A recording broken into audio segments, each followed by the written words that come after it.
Bom dia a todos. Hoje, dia 26 de junho de 2025. Bem-vindos à segunda edição do nosso Tech Talks das Federais. Hoje o nosso tema, Serviços Digitais GovBR. Estamos com mais de 550 inscritos para esta segunda edição. Na última edição, tivemos pessoas de 198 municípios do Brasil, 26 estados da federação representados. Na última edição, tivemos as principais universidades federais representadas aqui, pessoal da Federal de Cariri, Mato Grosso do Sul, Federal da Bahia, Federal do Paraná, Federal de Alfenas, Federal Sul e Sudeste do Pará, Federal de São João de Del Rey, Federal do Vale de São Francisco, Federal da Integração Latino-Americana, Universidade Federal do Paraná, Universidade Federal de Santa Catarina, Universidade Federal do Tocantins, Universidade Federal de Juiz de Fora, Universidade Federal de Minas Gerais, Universidade Federal do Rio de Janeiro, e também com mais de 10 inscritos também tivemos o pessoal da Universidade Federal de Ciências da Saúde de Porto Alegre, que hoje está aqui abrilhantando e sendo na segunda edição, a co-organizadora da nossa edição do Tech Talks das Federais. Muito bem-vindo você de qualquer lugar aqui do Brasil, região Norte, Nordeste, Sul, Sudeste, Centro-Oeste, muito bem-vindo. Você que também não é de Universidade Federal, também é participante aqui do nosso evento, muito bem-vindo. Vamos dar aqui as palavras também de boas-vindas do nosso comitê gestor aqui do nosso evento, convidar a presidente do Colégio Gestor de Tecnologia e Informação e Comunicação das Universidades Federais pela Andifes, professora mestre Lidiane Cristina da Silva, por favor. Obrigada, Fábio. Bem, pessoal, bom dia. Desse lado aqui do Brasil, que está frio demais, né? Bom dia para todas e todas. Em nome do Colégio de Gestores e Gestoras de TI, né, das Universidades Federais, dou boas-vindas, recebo todos com muito carinho para a gente fazer o nosso segundo episódio, né, desse evento. Esse evento aqui é uma iniciativa que começou na Unifesp, né, mas agora, né, ela é nível nacional e está aí disponível através do colégio, né, com a participação de todas as universidades. A gente quer proporcionar, né, mais conhecimento de tecnologia e fazer interlocução também com o externo, né, como é o exemplo de hoje, a qual agradeço aí o Felipe Cruz, que gentilmente aceitou aqui nosso convite, né, e principalmente aí também ao Roberto Rosa, que abraçou a ideia de ser o patrocinador, né, digamos assim, desse segundo episódio aí pela UFSPA, tá bom? Obrigado, desejo aí um bom evento para nós. Muito bem, muito obrigado, Lidiane. Convidar aqui o nosso amigo, representando a Universidade Federal de São Paulo, como coordenação também do evento geral, Alexandro Cardoso Carvalho, por favor. Ixi, nem estava pensando em falar, mas vamos lá. Bom, gente, bom dia a todas as pessoas aqui presentes. Como um dos idealizadores dos Tech Talks da Unifesp, né, e ver ele tomar essa dimensão e essa continuidade a nível nacional é muito gratificante, porque o que eu já falei no primeiro Tech Talk, nosso objetivo, quando a gente idealizou, era aproximar, dentro da própria universidade, as duas áreas que fazem tecnologia. Nós temos uma área que desenvolve ciência, que desenvolve tecnologia, que inventa coisas, que traz coisas interessantes, que está fazendo conhecimento, e que é os docentes, que é as áreas de pesquisa, que é coisas que nós temos, e temos as nossas áreas técnicas, né, as TIs das universidades, que fazem também coisas muito importantes, implementam tecnologias, e essas duas áreas muitas vezes não se falavam dentro da instituição.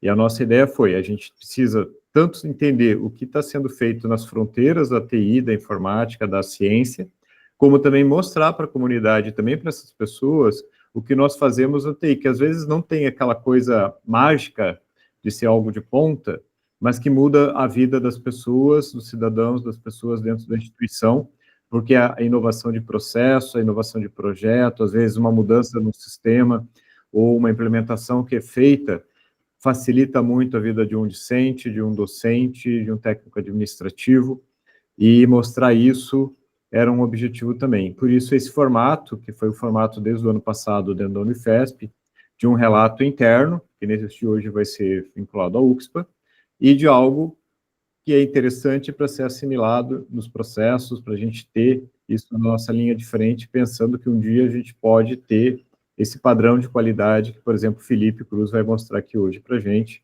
e que a gente, por querer vislumbrar isso nas nossas instituições. Tá bom? Valeu, gente. Obrigado. Muito obrigado, Alexandro Carvalho. Na sequência, teremos o relato técnico e depois a palestra principal. A terceira parte do nosso evento é o check-in, que você preenche um formulário com o seu feedback, o que você achou do evento, e informamos as informações relacionadas daí a próxima edição que já estamos organizando aí na sequência. Vamos convidar agora o nosso co-organizador, né, que está conosco aqui nessa segunda edição, para também dar as boas-vindas e comentar sobre como é que vocês propuseram aí o nosso relato técnico para o dia de hoje. Convidar o professor Roberto Rosa dos Santos, que é gestor de tecnologia de informação da Universidade Federal de Ciências da Saúde de Porto Alegre. Por favor, Roberto. Olá, bom dia, pessoal. Como o Fábio comentou, estou como gestor de TIC aqui da Universidade Federal de Ciências da Saúde de Porto Alegre, carinhosamente conhecida como a Federal da Saúde. Gostaria de agradecer aqui a oportunidade, do CGTIC, da pessoa da Lidiane aí pelo convite, para a gente poder contar um pouquinho dessa história, de como surgiu aí o Design System, e o DSGov, particularmente aqui na universidade. Vou aproveitar para iniciar aqui, contar um pouquinho de um bastidor, de como as coisas realmente começaram aqui na nossa casa.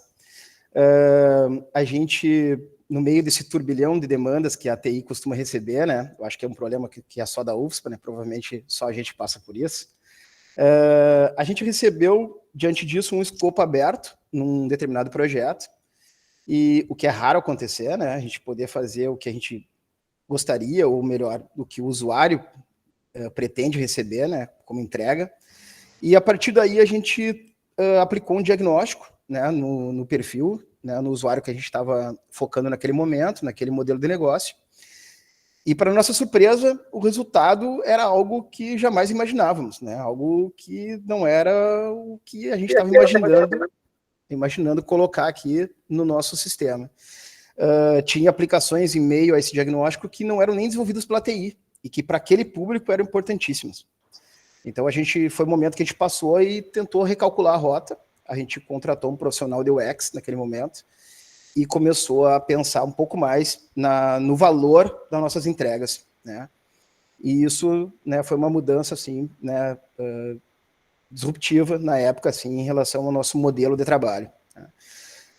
Somado a esse conhecimento, essa luzinha que nos acendeu lá atrás, nesse primeiro desenvolvimento, a gente também vem recebendo aqui um perfil de desenvolvedor, não vou dizer focado no front-end, mas ele mais preocupado em entregar valor ao usuário final do que simplesmente aplicações tecnicamente mirabolantes. Então, essa preocupação ficou muito evidente, vem ficando muito evidente à medida com que a gente vai tocando ou o ciclo de vida do desenvolvimento vai acontecendo. E uma vez eu estava voltando aqui de uma reunião de gestão, já era um horário pós-expediente, e eu entro na sala de desenvolvimento, a nossa sala assim está com silêncio, que a sala é bastante grande, bem movimentada, e o pessoal está ali assistindo concentrado na televisão uma live do GovBR apresentando o DSGov. Então, eu achei legal falar isso, porque a partir desse aprendizado e desse conhecimento que esse profissional vem trazendo, partiu deles, partiu do time, a gente poder talvez mitigar um pouquinho a falta de profissionais de TI, que é uma realidade, usar um design system, um conjunto de regras já pensado, já né, já tendo um estudo para realmente a gente chegar no objetivo final, que é o nosso usuário, né, na satisfação do usuário em realizar ou efetuar, né, as regras de negócio daquela aplicação. Tá? Então, assim, como eu disse, aqui as coisas começaram pelo time, a ideia foi deles, né, nada mais justo que eles contar melhor essa história. Né? Então era isso. Obrigado aí, pessoal. Obrigado, Roberto, aí pela parceria da nossa Que isso. segunda edição aí, pessoal, da Universidade Federal de Ciências da Saúde de Porto Alegre. Vamos agora dar as boas-vindas para o nosso primeiro palestrante do dia de hoje. Ele é profissional de TI desde 2012, experiência em instituições públicas e privadas. Atualmente é técnico em TI, também pela UFSPA, atuando no desenvolvimento de softwares. Alan Borges Falavena é graduado em Sistemas de Informação pela PUC do Rio Grande do Sul, integrou a AGES com foco em UX e prototipagem, tem interesse nas áreas de desenvolvimento web e experiência do usuário, com trajetória voltada à inovação e soluções digitais para o setor público. Obrigado mais uma vez, Alan. A palavra é sua. Bom dia. Eu agradeço a oportunidade. Acho que é um ambiente muito legal esse do Tech Talk, de a gente poder estar compartilhando experiências, tudo que a gente vem aplicando nas nossas instituições federais, fazer realmente a colaboração e a criação do conhecimento de forma colaborativa. Eu vou apresentar aqui, só um minutinho.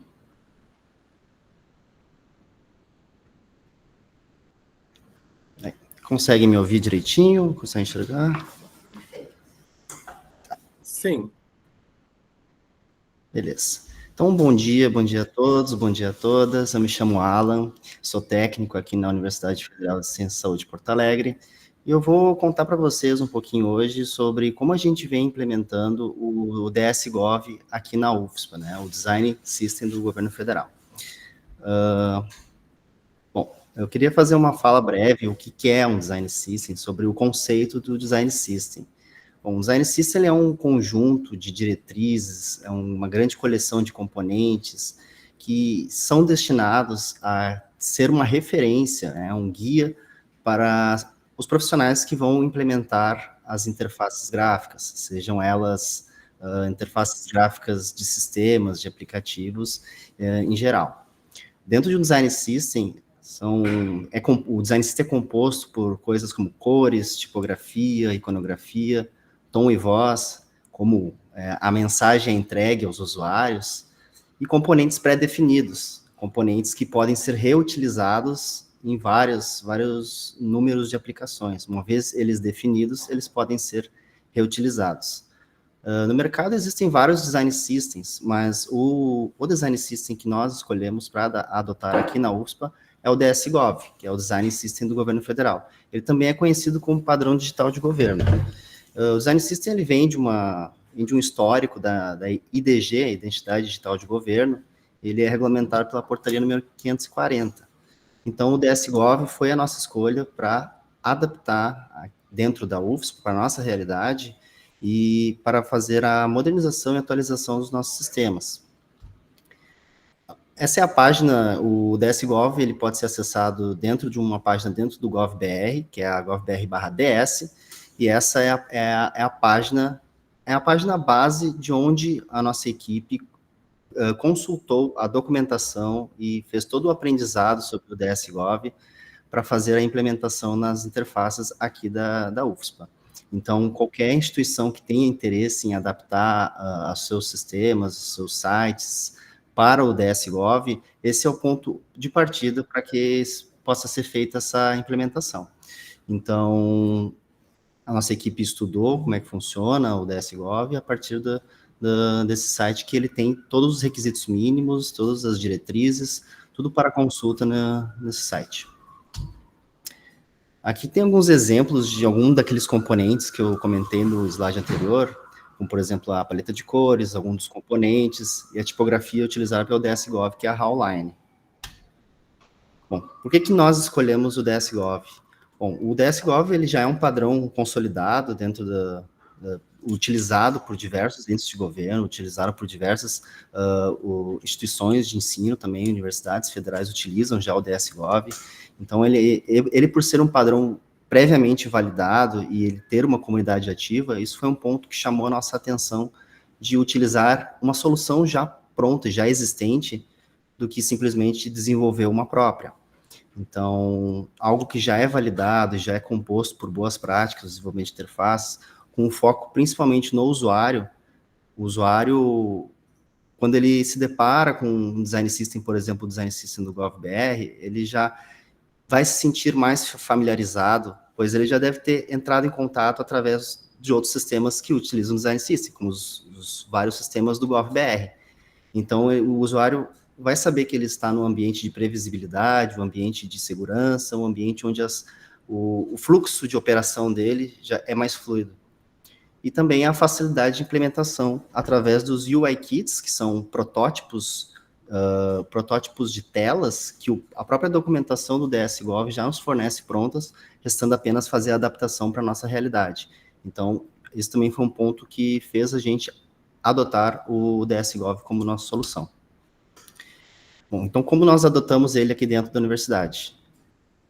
Para falar disso, a gente tem que começar falando do sistema, que é o nosso principal sistema aqui dentro da UFSPA, que é o Minha UFSPA. Ele é nosso principal sistema administrativo.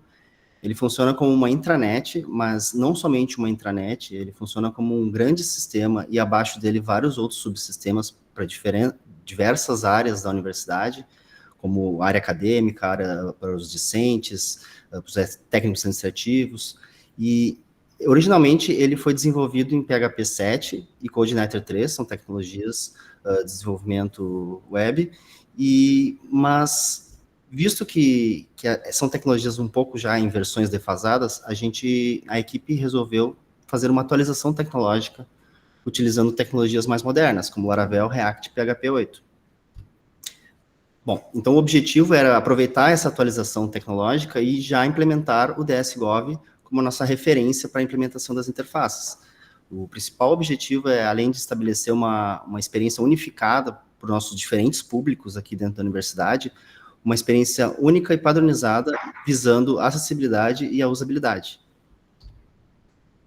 Então, uma pequena linha do tempo de como a gente fez o nosso desenvolvimento do Minha UFSPA para o DSGov. Então, mais ou menos em julho de 2024, a nossa equipe começou a entender como é que funciona o DSGov, os conceitos do Design System, estudar a documentação, fazer o treinamento da equipe, visto que era uma migração de tecnologia, então a gente teria uma curva de aprendizado, a prototipação de telas e as primeiras implementações de código. Isso entre julho e setembro de 2024. Em setembro de 2024, nós tivemos uma demanda administrativa aqui na universidade, que foi a implementação de um módulo do almoxarifado de químicos, que é um sistema que ficaria dentro do Minha UFSPA, já na nova estrutura, utilizando o DSGov.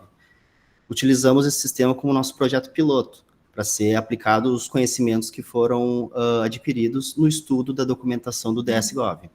Então, de setembro a janeiro de 2025, fizemos o desenvolvimento desse módulo, com a entrega no primeiro mês de 2025, e desde janeiro até a presente data, nós temos feito melhorias nesse próprio módulo de almoxarifado de químicos, mas também implementamos novos módulos, como de restaurante universitário, relatórios e etc. Bom, aqui é um pequeno comparativo do antes e do depois. Antes, a nossa tela de entrada era assim, no Minha UFSPA. Atualmente está assim, já é possível notar bem o uso das cores do Gov, os componentes do Gov, as ilustrações que estão disponíveis na documentação do DSGov. Aqui é a nossa principal tela, a tela inicial do Minha UFSPA, já utilizando o cabeçalho do DSGov, com destaque para os itens de acesso rápido, os ícones que são utilizados pela fonte do Font Awesome. A nossa parte de notícias do site do Minha UFSPA foi trocada, a disposição das notícias, antes era um formato de lista, agora está no formato de grid, de grade, uma notícia ao lado da outra. Esse é um exemplo de uso de tabela, e essa tela, ela mostra bastante o uso e o reuso dos componentes. Então, a gente pode ver o uso dos componentes de campo de texto, de botões, a própria tabela, com os componentes dentro dela. Esse é um exemplo de uma tela de formulário. Um formulário é um componente que é muito utilizado em diversos sistemas, então a gente dá muita atenção para os formulários estarem em conformidade com o DSGOV, porque o uso dele ele é muito, muito requisitado nos sistemas. Então, ele tem a parte de feedback para o usuário, quais são as ações que o usuário pode ou não pode fazer no sistema. Então, isso são diretrizes que o DSGOV nos guia para fazer a implementação. Bom, e o futuro do DSGOV na UFSPA, quais são as nossas perspectivas para o uso contínuo dele aqui na universidade? A gente tem a perspectiva de revisar os componentes para refletir o máximo o DSGOV. Atualmente, o DSGOV ele tem componentes que são opcionais e são obrigatórios. O nosso intuito é fazer a implementação no máximo do DSGOV para que fique sempre em conformidade com o máximo possível para o que o DSGOV foi proposto. Então, nós também temos o intuito de capacitar a nossa equipe no Design System para ser compreendido melhor por que estamos desenvolvendo e estamos utilizando o Design System, quais são os requisitos e as diretrizes. Também temos o intuito de migrar gradativamente o Minha UFSPA para essas novas tecnologias e o uso do Design System. Aplicar o DSGOV ao site institucional da UFSPA. Atualmente, o site institucional da UFSPA é a porta de entrada para todo aluno que tem interesse em estudar na UFSPA. Então, manter ele no padrão de outras instituições que já utilizam o DSGOV é um dos nossos objetivos também. E migrar o DSGOV para a versão 4. Atualmente, o DSGOV está na versão 3.6 e a versão 4 está sendo desenvolvida em versão alfa pelo CEPRO. Mas, atualmente, não está maduro no sentido de alguns componentes ainda não estão 100% feitos. Então, quando for liberado uma nova versão estável, temos o intuito de migrar para a versão 4. E seria isso, eu agradeço o convite e eu fico à disposição para questionamentos.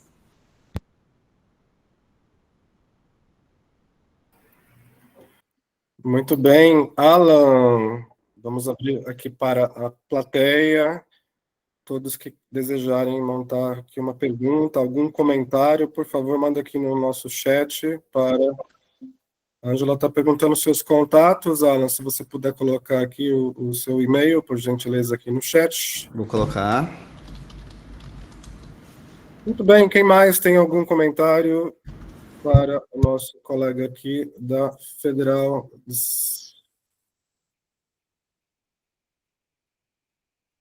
Universidade Federal de Ciências da Saúde de Porto Alegre, Erasmo. Eu acho que o microfone não está liberado, Erasmo. Você consegue colocar aqui no chat as dúvidas e perguntas, por favor? O Herbert está perguntando, o Herbert Macau, quais são outras soluções, caso vocês tenham avaliado anteriormente? Outras soluções que nós avaliamos o Material Design, que é um design system de mercado, e também pensamos em fazer uma solução própria, baseada no DSGOV, mas a gente optou por simplesmente implementar o DSGOV em sua plenitude mesmo.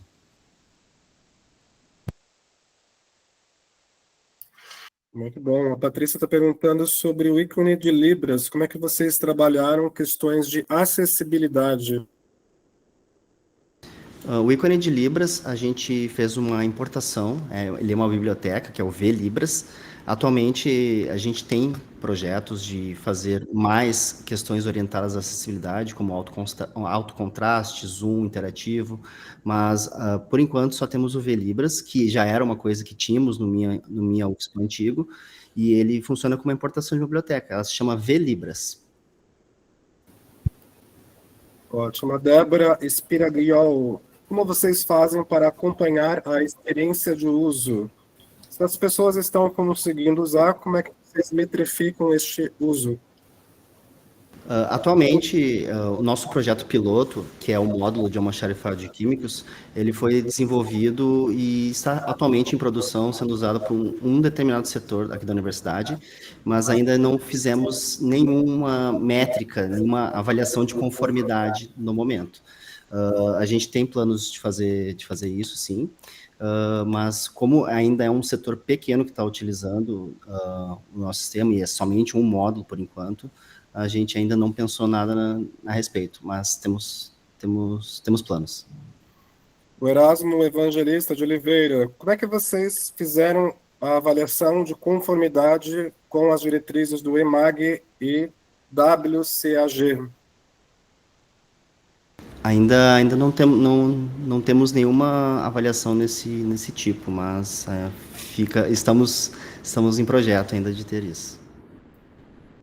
Sandro Roberto, esse DS pode ser aplicado em outras plataformas? E o Paulo pergunta, é um sistema apenas para intranet ou pode ser acessado também pela internet? O DSGov ele pode ser utilizado para qualquer tipo de aplicação, e ele está disponível naquele site gov.br/ds, ele tem todas as diretrizes de como eu posso fazer para implementar. Então, ele pode ser utilizado tanto para sites institucionais, para a homepage do site da tua instituição, mas também pode ser utilizado para aplicações administrativas, e também para aplicativos de celular. Paula Rocha, como é a escalabilidade da aplicação? Exemplo, como é o retorno da integração com o back-end? Atualmente, a gente faz a separação do front-end do back-end. O nosso back-end é desenvolvido em Laravel, com PHP 8, e o front-end consome via JSON os retornos da API pelo React, utilizando uma biblioteca chamada Axios. Mônica Tio, você tem alguma previsão de aplicar este modelo para a área de avaliação institucional? No momento, não temos projeto para isso. Kleber Luiz, existe algum feedback dos usuários em relação às novas interfaces?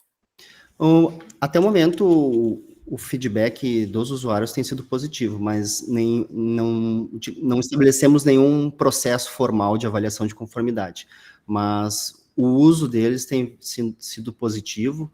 O setor que a gente desenvolveu a solução tem se mostrado bastante feliz, bastante satisfeito com o desenvolvimento da interface e o sistema como um todo. Então, a princípio, seria uma avaliação positiva. Augusto Almeida, faço parte do time de desenvolvimento do DSGov, queria saber sobre quais são as dificuldades de uso dele em geral. As dificuldades, acho que é meio que um consenso no uso do DSGov, que é justamente a falta de personalização. Mas a falta de personalização acaba se tornando um pró também, porque a gente evita que tenha retrabalho de certas interfaces, pois se é solicitado que alguma coisa seja mudada drasticamente, a gente simplesmente pode dizer que o DSGov estabeleceu dessa maneira e a gente segue um padrão. Então, acho que essa é a principal dificuldade. E acho que a curva de aprendizado no início também pode se tornar um pouquinho um empecilho, porque alguns conceitos do DSGov podem parecer difíceis para quem está começando, que foi o caso de alguns novos integrantes da equipe, mas isso, conforme foi passando o tempo, foi tirado de letra e foi dado sequência no projeto.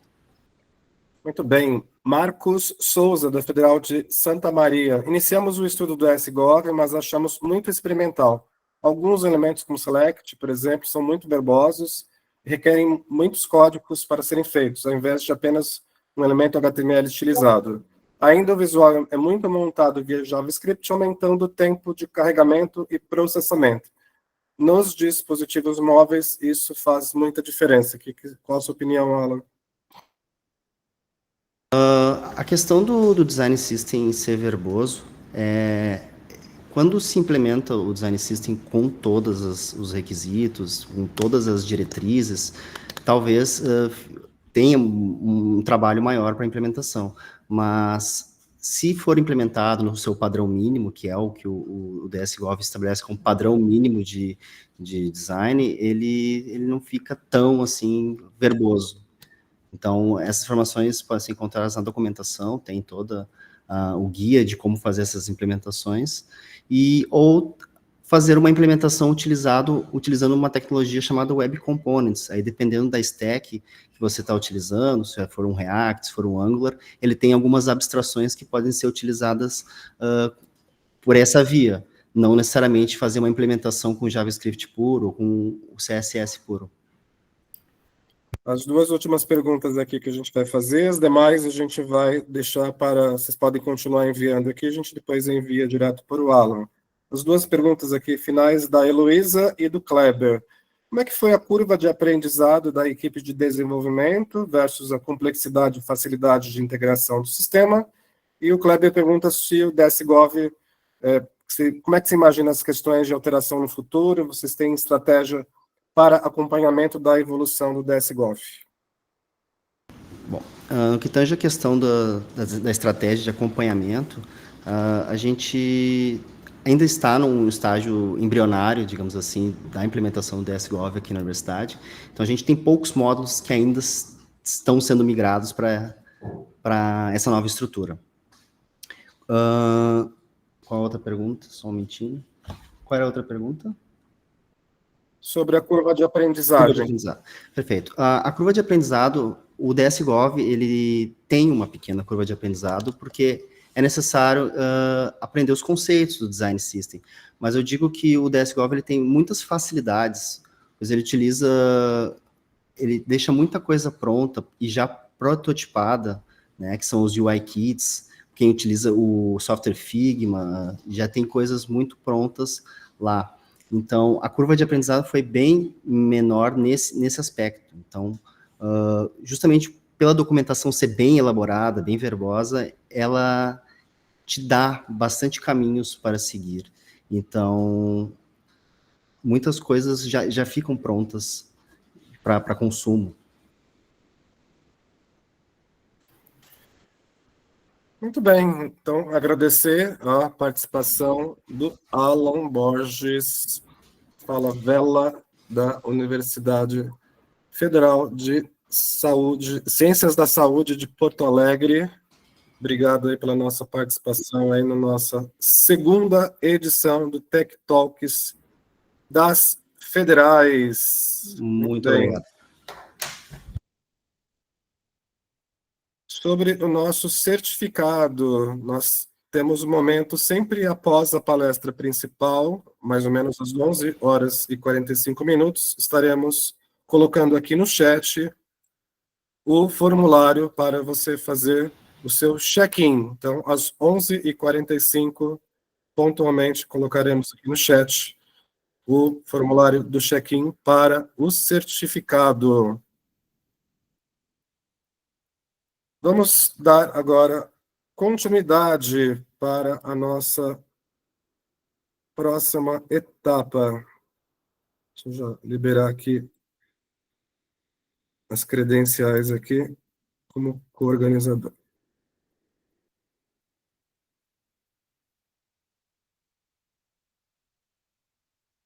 Muito bem, agora dando continuidade à nossa palestra principal. Teremos aqui como tema a transformação digital com foco no usuário, as lições do GovBR. E o nosso convidado, ele é gerente de soluções digitais da ANAC e foi gerente do portal GovBR. Possui mais de 20 anos de experiência em tecnologia, inovação, UX, gestão de projetos e transformação digital. Felipe Cruz atuou em órgãos como Ministério da Justiça, MGE, Planejamento, CONAB, CGE e Presidência da República. Ele também é doutor e mestre em Ciência da Informação, especialista em usabilidade, PMP, CSM, professor de mestrado no IDP e autor do livro de Projeto de Interfaces, Informação e Usabilidade. Muito obrigado. Felipe Cruz está conosco aqui na nossa segunda edição do Tech Talks das Federais. Obrigado. A palavra é sua. Bom dia, professor Fábio, Lidiane, muito obrigado por me trazer para esse movimento, me trazer para esse espaço que agora tem 414 pessoas conectadas. Um privilégio estar aqui com vocês. Vou trazer aqui informações de forma muito aberta e espero que isso vire uma conexão entre nós, daqui para frente. Muito obrigado pelo espaço. Vou projetar agora e vocês me falam sobre feedback, se estão conseguindo ver a apresentação, coisas do tipo. Então, vamos lá. A transformação digital com foco no usuário, e vamos falar um pouco também sobre lições do GovBR, projeto que ensinou muito para todos nós desde 2019. Vamos começar trabalhando, já que a gente está num ambiente que envolve ensino, né? Vamos começar trabalhando. Gente, por favor, usem o chat e me digam qual foi a primeira interface que vocês utilizaram. Foi esse reloginho, DataBank? Foi... O que foi, né? Que vocês mais utilizaram? A, C, A, B, olha, computador. Tá, perfeito, Atari. Cheguei a emocionar essa tela, né, gente? Então, muita gente aí com o computador, já tem o computador como primeira interface, mas tem muita gente que a primeira interface já tinha o Windows, mas muitos não tinham Windows ainda. Essa conversa que a gente está tendo aqui no início é sobre experiência do usuário, é sobre a experiência anterior que todos vocês tiveram. Então, olhando para essas telas, a gente começa a pensar, essas telas ainda existem? Já pararam para pensar nisso? Ainda existem? Ainda existem. Né? E de alguma forma, isso está no nosso dia a dia ainda. Então, quando eu apresento a lógica desse computador, ou desse relógio, ou desse videogame em uma interface, aquele usuário diz que ela é intuitiva, aquela interface. E ele não sabe por quê. Por que ela é intuitiva? E aí eu vou entrar nesses conceitos com vocês. Porque o problema inicial é o cidadão precisa acessar serviços públicos. Por isso que a gente aqui no governo busca ser intuitivo. E aí a gente facilita o acesso a esse serviço. Porque quando ele não consegue acessar, a causa, às vezes, é a linguagem utilizada. Vocês já ouviram, muitas vezes, um servidor público e falar logradouro, né? Considerando. Por que ele usa essas palavras quando ele é servidor público? A gente não entende, é uma questão psicológica aí para estudar no ambiente acadêmico. Mas tem uma coisa que acontece com a gente quando vira servidor público, é começar a falar palavras que a gente não usa junto da família. A gente fala endereço, mas no serviço público a gente coloca logradouro, e isso atrapalha o acesso a serviços públicos. Muitas vezes esse cidadão também não conhece a estrutura dos órgãos públicos. Aí chega uma carta na casa dele com a seguinte sigla, PGFN. Coloquem no chat para mim. Que sensação vocês têm se chegar uma carta escrita PGFN? Sensação nenhuma? É medo? É alegria? Qual é a sensação? Coloquem no chat para mim, porque isso é a experiência do usuário. Concordam comigo? É uma experiência que eu estou tendo com esse governo. Medo, polícia, olha só, PGFN, confusão, já leva um susto, né, Mônica? Dá um medo o fato de não conhecer, ou seja, essa é a forma que a gente estava se comunicando, né? E às vezes ele não consegue ir ao balcão, esse usuário não consegue resolver uma situação, mas para resolver isso, unificar canais começa a surgir como estratégia. Criar um portal unificado surge como estratégia. Adequar a linguagem, simplificar processos, são ações empreendedoras do governo. Agora, quando a gente faz isso, queria deixar claro, o foco não está na ferramenta, o foco está no usuário. Então, o cidadão, muitas vezes, como efeito dessa falta de acesso, ele não consegue ter acesso a serviços básicos, as necessidades não são satisfeitas, ele não recebe um benefício se ele não conseguir acessar. E aí, a gente vem e faz um mutirão, um trabalho voluntário, campanhas, mas, no fundo, de uma forma empreendedora, o que transforma em realidade é Precisamos simplificar a vida do cidadão. E hoje ele está no digital, por isso a gente foi para o digital. Então, uma estratégia centrada no governo digital, né, ela tem como pilar o centro no cidadão. Então, quando me pediram essa fala, eu fiz questão de trazer que um pilar da transformação digital é a pessoa. Se eu esquecer a pessoa, eu não estou fazendo transformação. Porque, na verdade, é sobre a transformação da vida das pessoas. A gente vai para o digital porque as pessoas estão no digital. Em 2018, contando um pouquinho da história, eu trabalhava no portal de serviços, lá em 2018. Era um portal com cerca de 1.000 serviços públicos, que veio de um excelente trabalho feito antes da minha chegada, que foi o Censo de Serviços Públicos. Em seguida, a gente lançou o portal GovBR, junto com o SERPRO, divulguei para eles, espero que eles estejam aqui, porque hoje eles que mantêm esse design system tão bem falado na palestra anterior. Marcos Alves, inclusive, espero que esteja aqui, é o meu guru nisso aí, e ele é a referência que vocês vão receber quando entrar em contato na URL mais bonita da esplanada dos ministérios em Brasília, gov.br/design. Escrevam isso na URL, vocês vão ver que prazer que dá escrever uma URL tão pequena e tão bonita. Quando vocês derem um Enter, vai aparecer o link para entrar na comunidade no Discord, vão aparecer as informações relacionadas a como implantar o padrão mínimo, tão bem falado pelo Rafael. Entrou no ar em 2019, menor custo, né? 100 milhões de economia por ano é o potencial de uma unificação de portal. Cada órgão, cada ministério tinha o seu e essa unificação possibilitava isso.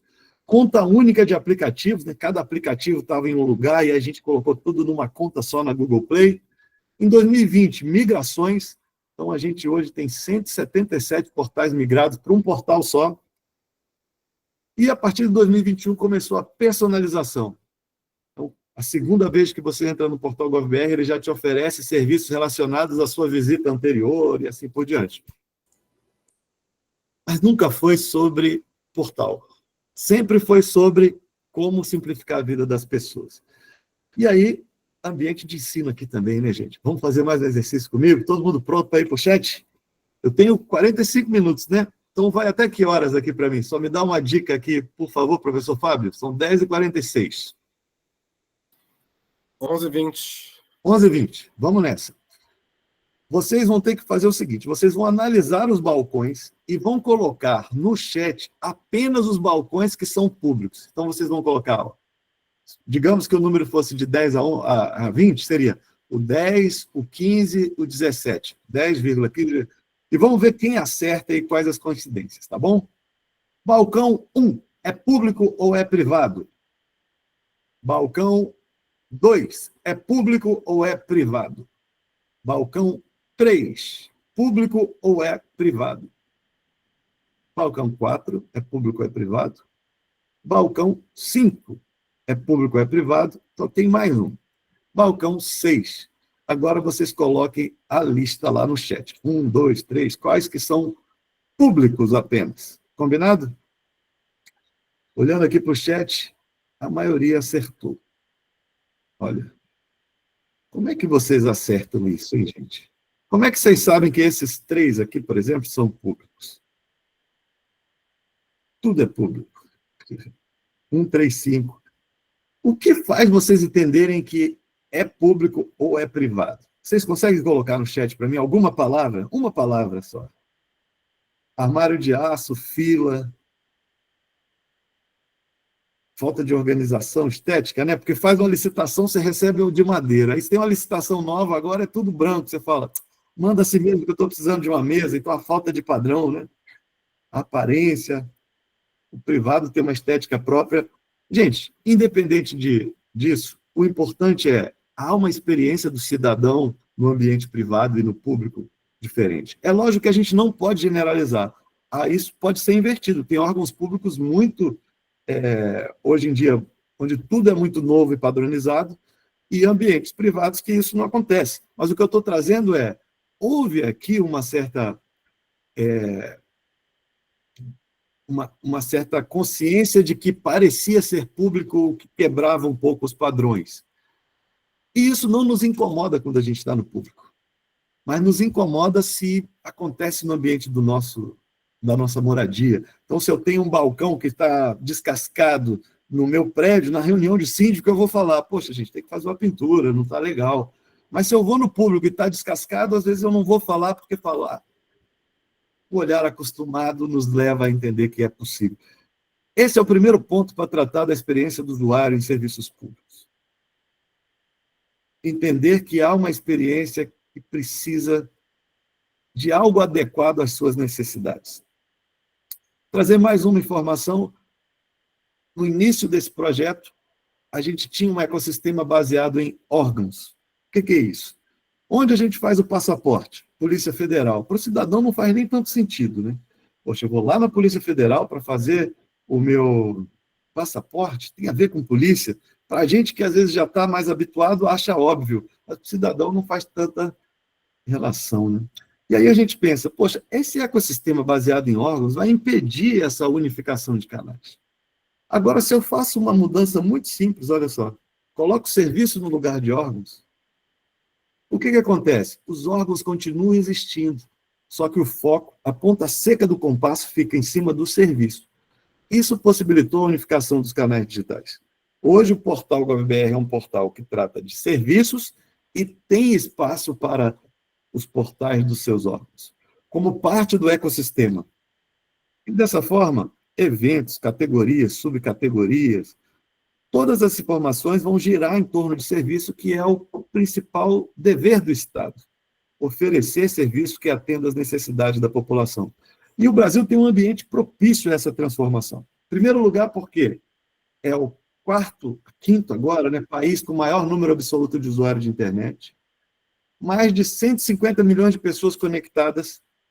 Só com a conta GovBR, a gente tem 136 milhões de pessoas com conta GovBR. 81% da população brasileira com mais de 10 anos tem acesso à internet. E, segundo a EPN, que faz essa pesquisa trimestral, nós somos os que passam mais tempo usando o aplicativo. Se a gente considerar o WhatsApp, eu acho que faz sentido a gente ficar cerca de 6 horas, que é o que diz essa pesquisa. A gente troca de posição com a Índia. Às vezes a Índia fica em primeiro, a gente em segundo. Como é uma pesquisa trimestral, a gente é o primeiro e o segundo. Mas o importante é, a média é 6 horas e meia utilizando aplicativos. Então, o que acontece, gente, é que a internet nos domicílios teve um avanço muito forte de 2018 para cá. Nas classes D e E, foi de 40% para 61% entre 2018 e 2021. Domicílio com acesso à internet em ambiente rural, por exemplo, saiu de 50% para 70% entre 2019 e 2021. Esses gráficos aqui são públicos, tá? Vocês vão ali na TIC, no site do CETIC BR, tem lá a TIC Domicílios, todos esses gráficos estão lá atualizados, muito importante para quem é do ambiente de pesquisa, mas para quem trabalha na transformação da realidade do cidadão, seja como empresa privada ou pública. Olha que interessante essa linha laranja, gente. Ambiente rural aqui em 2015, 22% dos domicílios tinham acesso à internet. Olha 2021, 71%. Isso aqui são 6 anos, gente. Em 6 anos, olha o que aconteceu no Brasil. Isso é ambiente propício à digitalização. Isso aqui foi pouco divulgado, mas olha o que aconteceu em 2020. A linha laranja é televisão como dispositivo de acesso à internet. A linha rosa é computador como dispositivo de acesso à internet. Em 2020, a televisão passou o computador como dispositivo de acesso à internet. E isso está diretamente ligado ao streaming. E aí eu pergunto, se as pessoas estão utilizando Prime Video, Netflix na televisão e fazem pesquisa com controle remoto, será que eu não tenho que ter serviço público nesse espaço também? Se a pessoa clica e fala Bolsa Família na televisão, eu estou oferecendo algo para ela? Não. Esse é o nosso passo atual. Com a TV 3.0, a gente vai ter a digitalização da TV. Como fazer para isso acontecer? Mas o mais importante é saber o significado disso, gente. Não adianta eu saber que isso vai acontecer. É o significado. Por exemplo, aquele dado que eu trouxe é 80% dos domicílios possuem acesso à internet. Ok? Isso quer dizer que 36 milhões de pessoas não têm acesso à internet no Brasil.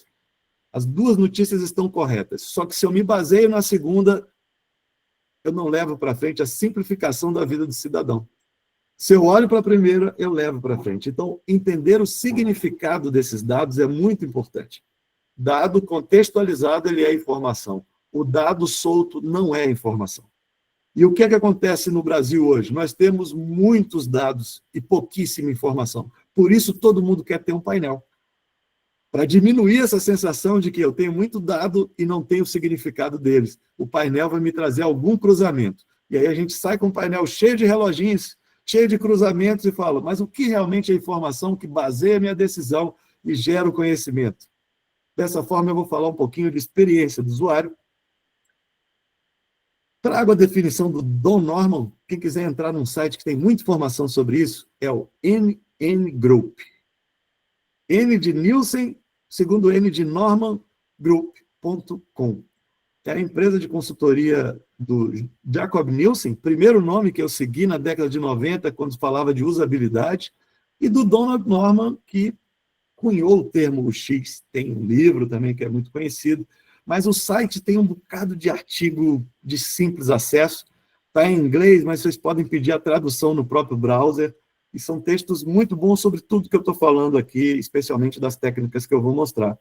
Mas eu queria trazer um pouco para vocês sobre o que eu vivi na década de 90. Em 1999, eu trabalhava com Internet Banking. A internet chegou no Brasil ali em 97, era o boom do Internet Banking, e eu, como um designer, consegui um emprego numa empresa de tecnologia que desenvolvia Internet Banking. Para mim, foi a grande escola. Antes, eu trabalhava com CD-ROM multimídia, então foi um salto para mim. Mas é importante lembrar que perguntavam para mim, Felipe, como vai ser o futuro? Está tudo indo para a internet, e a gente já tinha banco pelo celular naquela época, chamava tecnologia WAP, era um SMS que mostrava seu extrato. E aí, nessa época, me perguntaram, e eu falei, olha, pelo que eu li, o futuro é a unificação das mídias. E aí, explica isso melhor. Eu falo, a unificação das mídias é o seguinte, você chega na cozinha, tem uma tela, ali você compra as coisas. Você chega na sala, tem uma tela, ali você liga para sua avó. Chega no seu quarto, tem uma tela, ali você agenda algo. Eu só não imaginava que eu estava errando muito em relação às telas. Eu estava acertando em relação à unificação das mídias, mas eu não sabia que essa tela ia estar dentro do bolso, que seria nosso celular. A unificação das mídias o celular não é para ligar mais, ele é para eu interagir com o mundo. Dessa forma, eu vou falar um pouquinho de intuição, e esse é meu filho Lucas, o mais novo, o terceiro. Primeira vez que ele bebeu água, eu fui lá e tirei fotos, né? Bebendo água pela primeira vez. E aí eu falei, peraí, mas ele sabe usar essa mamadeira? Ele não leu o manual. Ele simplesmente pegou e saiu bebendo. E aí eu pergunto para vocês, isso é ser intuitivo. Essa empresa é uma empresa alemã, apesar de ter sido comprada numa farmácia aqui em Brasília, mas ela pensou no tamanho desses dedinhos, medidas antropométricas no design de uma solução. Ela pensou que era importante ter borracha para não escorregar. Ela sabia que ele bebia também com os cotovelos apoiados em carrinho pela idade. E com isso, ele não leu o manual. Será que a gente não tem que ser mais assim com esse cidadão que utiliza nossos serviços? Conhecimento que, por sua imediatez e clareza, não é precedido de elaboração lógica. Esse é o conceito de intuição. Então, quando a gente fala um sistema intuitivo, é que ele não demanda esforço. Sabe por que isso é muito importante, gente? Porque se é difícil, o usuário desiste. Quem aqui lembra do horário de verão? Tenho certeza que nessa sala, com 410 participantes, 50% já deixou o horário do carro errado durante um ano, porque não queria ter o esforço de alterar a hora do carro. Ele fala, é difícil no rádio do carro mudar a hora. Então, eu vou deixar errado e ano que vem ela vai estar... Daqui a um tempo ela vai estar correta. A mesma coisa acontece com o relógio de micro-ondas. Fica errado, porque é difícil ter que segurar a pipoca durante 30 segundos, começa a piscar, você não sabe se aperta arroz. Mas o mais importante, se isso acontece num serviço público, é um cidadão sem acesso ao benefício. É um cidadão que não recebe o benefício, gente. Isso impacta na sua alimentação e da sua família. Aconteceu quando o Windows chegou no Brasil, que ele tinha um botão chamado iniciar. Eu sei que vocês são muito jovens, mas eu faço questão de trazer essa imagem, porque é a minha história, né? E aí pensem comigo, as pessoas não conseguiam desligar o Windows XP. Antônio Roque meu parceiro aqui, ou você está estudando muito o passado, né, Antônio, ou você é meu contemporâneo. Esse iniciar não tinha nenhuma relação com desligar. Então, idosos, especialmente quando compravam um computador, desligavam na tomada e muitas vezes queimavam a fonte. Hoje, o que o Windows fez? Ao invés de tentar traduzir o start, que seria dar início a alguma coisa, e iniciar não é uma boa tradução para o start, né? Porque dar início, inclusive, é um desligamento. No Brasil, o iniciar não fazia sentido. Olha o problema de linguagem na usabilidade. Colocou o quê? Nada. Hoje é uma bolinha lá. O Windows tirou o iniciar. Então, quando se iniciou o projeto GovBR, né, e hoje eu estou na ANAC, mas no início, né, que foi a minha grande experiência junto com o pessoal do SERPRO, da SGD, que deve, espero que alguns estejam aqui, inclusive o pessoal da ANAC que está aqui também, um abraço a todos. Mas oferecer uma experiência única, e aí eu vou explicar o que é experiência única nesses 20 minutos que me faltam, agradável e fácil. Então vamos lá, eu vou repetir. Experiência única, ou seja, em diferentes locais, diferentes espaços de interação, a mesma experiência. O nosso palestrante anterior aqui mostrou a importância dessa experiência única por meio da aplicação do Design System. Ou seja, clicar num X acima à direita que fecha, por que eu vou colocar uma porta com a maçaneta de ouro num desenho no canto à direita para esse meu cidadão? Vamos padronizar, gente. Menu sanduíche é igual em todo lugar. Isso traz segurança e intuitividade. Agradável, porque interagir pode ser algo desagradável. Por isso a gente colocou agradável e fácil.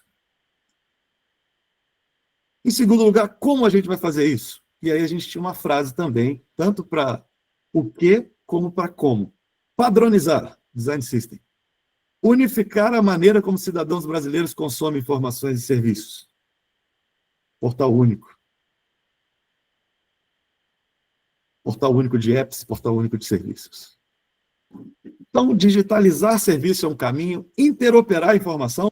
Faço login, ele já sabe meu CPF, sabe onde eu moro, por que ele não me oferece o serviço do posto de saúde aqui do lado? Ser proativo. Login único, e aí acho que a maioria hoje já utiliza, migrar portais para um contexto só, para diminuir custos e simplificar o acesso.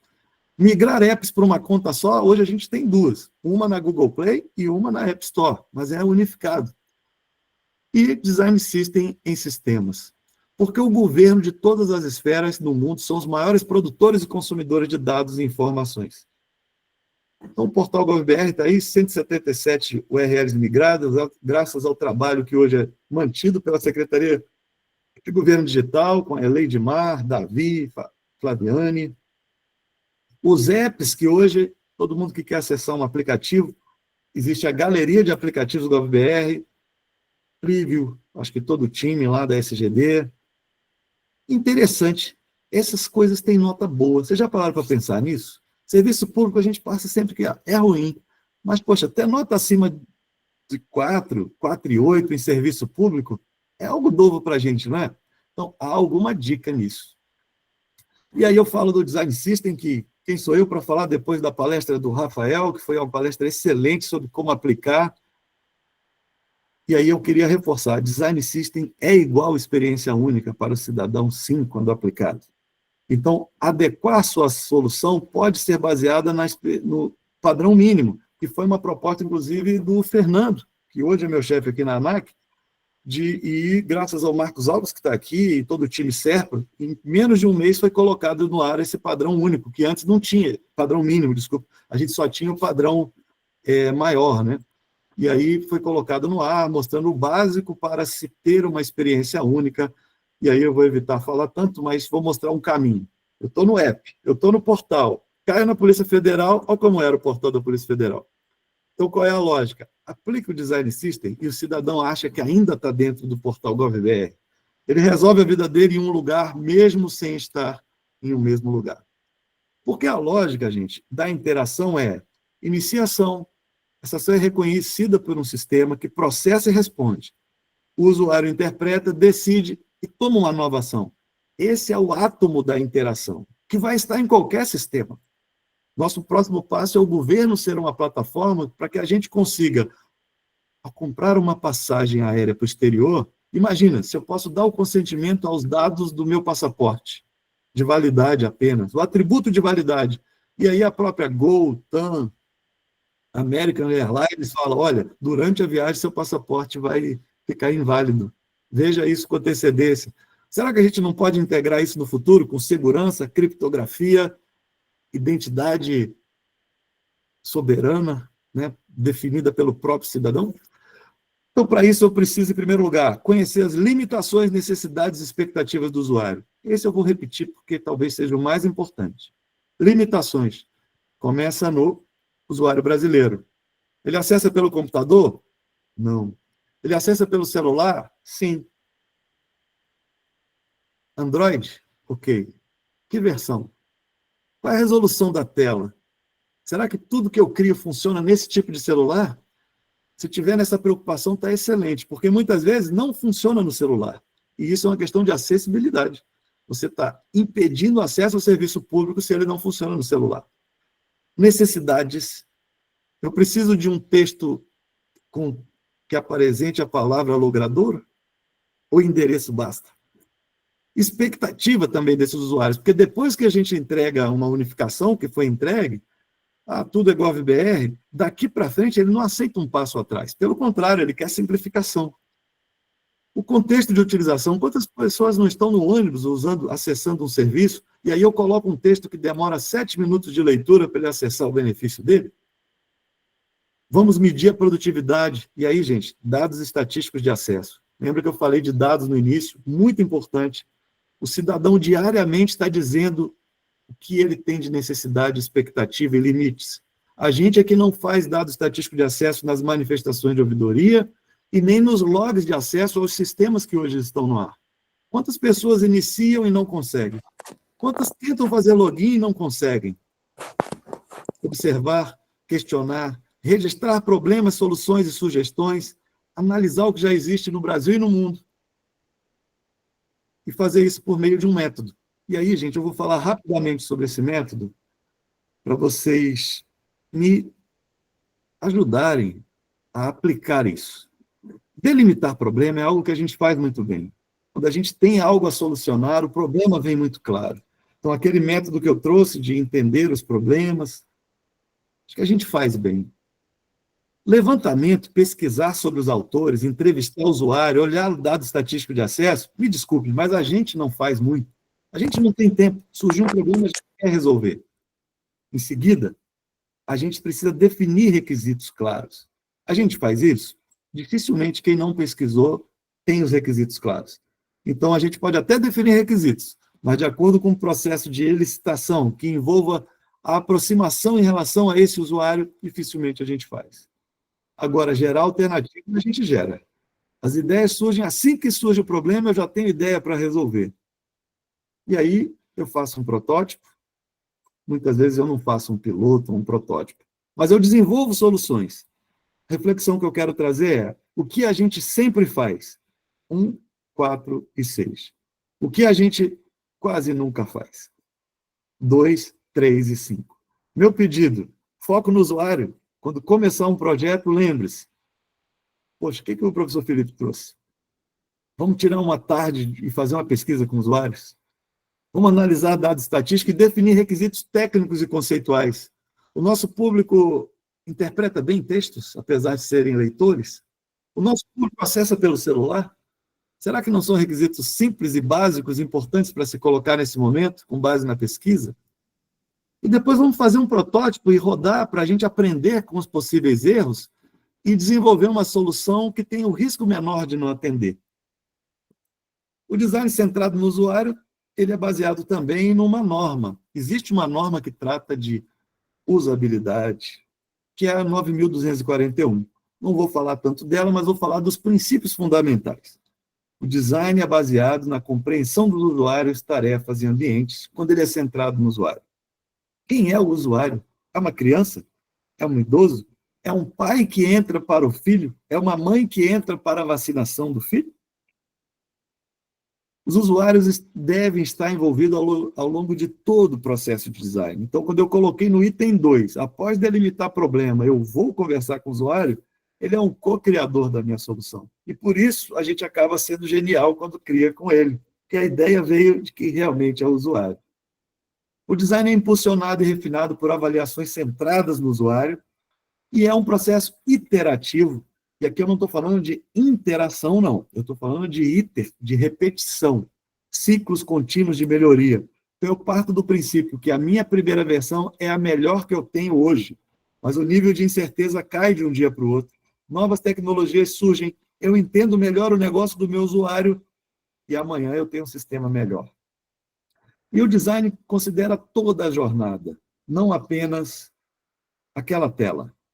E aí isso eu vou falar um pouco de mais calma logo à frente, antes de 11h20. Fique tranquilo, professor Fábio.